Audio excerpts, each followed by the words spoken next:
Today I'm going to take an old paperback and put it into a hardcover case, and I'm going to retain the original covers and glue those onto the new case. I'm going to be doing this to a machine-made or perfect bound book that has no historical or monetary value. If this book did have historical or monetary value, I would not do this rebind on it. I'm also using a book where the original perfect binding, the gluing together of the pages at the spine, is fundamentally sound. If the book was coming apart, I would pull all the pages apart and do a double fan binding on it. This will be a 2-video project. In this first video, we will take the original covers off the book, prepare the text block, and in the second video, we will make the case and complete the book. I'll quickly demonstrate with an Abbey pH test pen why the paper and covers are yellowing. The paper and cover are quite acidic. The other thing I've noticed is this book is warped, and I suspect that is because the grain direction is wrong, and by gently folding the pages I confirm that this book has been bound with the paper short grain instead of long grain. So I'm not going to perpetuate that mistake. The boards that I'm going to use for the new covers are going to have the grain direction head to tail, and I'm going to use these boards just to hold the book while I start cleaning it. Before I pull the book apart, I'm going to clean the edges, and this is easily done by putting the book in a press so that the book is compressed, and using a soft but firm bristled brush to brush in the direction of the leaves. I believe this is the best way to clean up the edges of old books. Trimming should definitely be avoided, and I don't think sanding is such a great idea either. Avoid using firm synthetic bristle brushes. The synthetic bristles can be so hard that they can damage the book. These edges haven't cleaned up very well because the discoloration isn't because of dirt, but because of the acid burn of the paper. So I'll quickly demonstrate on a dirty book as well. And this one's interesting because it's in a hardcover, so I have to be careful of the edges of the boards and the head of the spine covering. I don't want to damage those. Let's look at the binding so we can decide how to take it apart.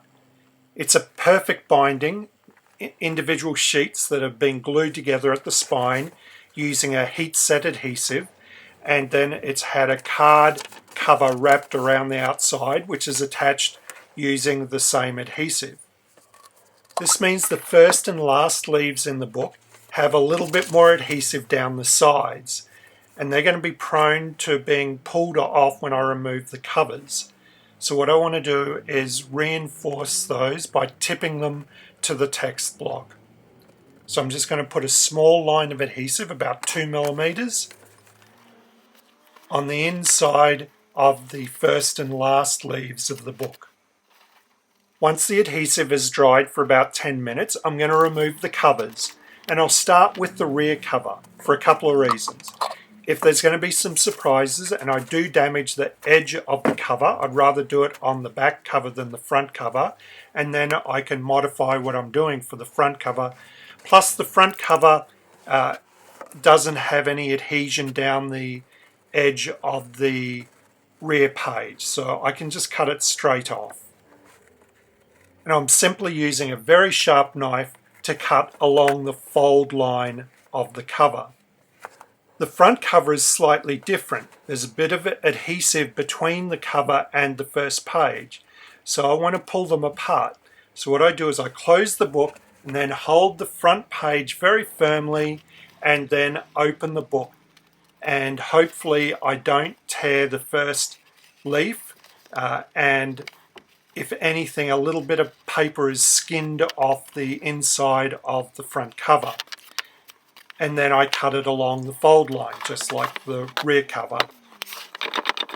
Now I'm going to take the spine off the book, but I don't want to damage the adhesive that holds the book together. So I'm going to use an extremely sharp flat knife to split the paper. The spine is in poor shape, so I'm going to try and be as careful as possible, but there is a chance that it will tear or I'll cut through, and that won't be the end of the world because I'm going to put this spine onto another piece of paper before I put it back onto the final book. But I am going to be as careful as possible and try and get it off in one piece. Once I have the spine off, I want to remove as much of the remaining paper as possible. If I put a new spine lining over the old paper, it's just likely to delaminate. So I want to glue to the underlying hot melt glue. So I'm going to carefully use the same knife to scrape off this remaining paper. I'm going to get it back down to the adhesive, and once I get to the adhesive, then I'll stop. Once I get down to the adhesive, I find that the adhesive had little bubbles and cavities in it, and there's paper in these cavities. And I'm just going to leave that paper there. It's sort of acting as a filler medium, and it provides a little bit of extra adhesion to the spine, even though it is through the paper. I'm going to only put one new lining on the spine, and that will wrap around onto the Endpapers. I don't want to make the spine too stiff. If I do, that will put all the pressure of opening back onto the paper, and the paper in this book isn't super strong. I'll put a very simple end paper on this book, just a tipped on folio of coloured paper, so a colour that sort of matches the text block and the cover, and about 120 GSM, maybe a little bit heavier. I'll start with a piece of paper, short grain, and once I fold that, the grain direction will be head to tail. I'll tip them on using a strip of adhesive about 1/8 of an inch or 3 millimeters wide. I'll use one of the folios to mask off the one below it, and then a piece of waste to mask off the strip for the top one. Once these have been tipped on and let to dry under the weight of a brick for about 10 minutes, then I'll go around and trim off the excess paper that extends past the edges of the book, and then I'll wrap a piece of starched cotton around the spine of the book, which will act as a spine liner and reinforcement of the attachment of the text block to the case.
So I'm going to wrap this starched calico around the spine of the book.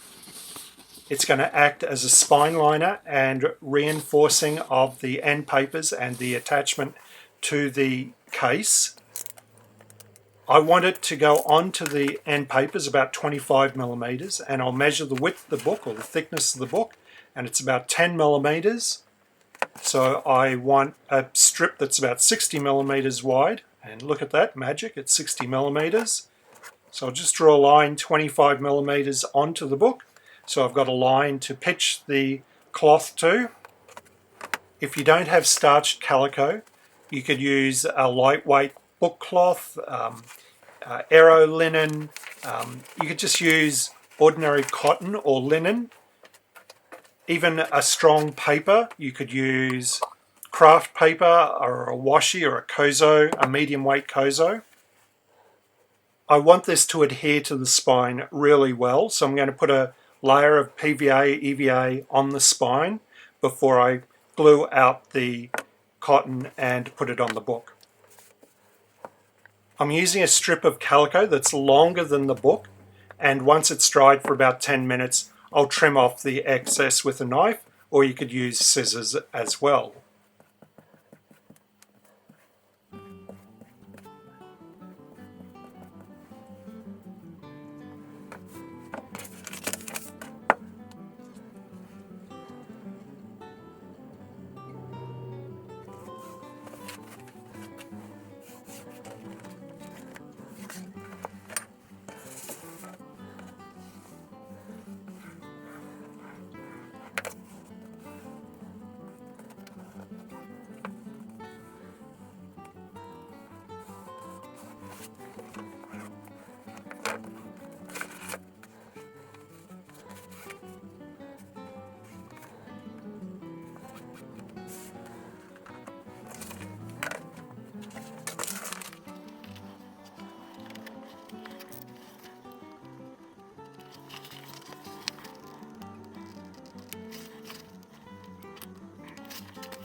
The last thing I'm going to do today is glue the salvaged spine to a backing paper.